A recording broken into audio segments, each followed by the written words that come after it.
Trying to fight the devil off all the time when you're living in pride? Good luck, right? Good luck. Resist the devil and he will, not he might. Well, sometimes it works, sometimes it don't. No. It works every time when you're in submission to God.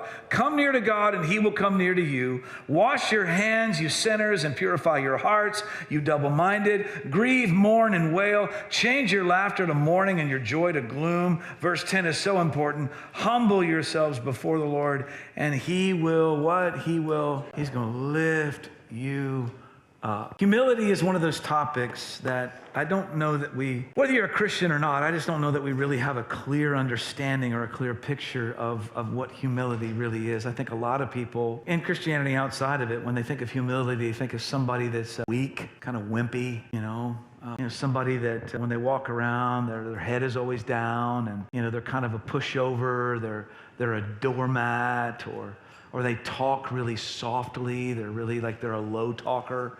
Humble people are low talkers. Yeah. Can I tell you that humility is not rooted in whether you talk loud or soft? I've known humble people who talk, they're boisterous. And I also know humble people that talk softly. Here's what I would say.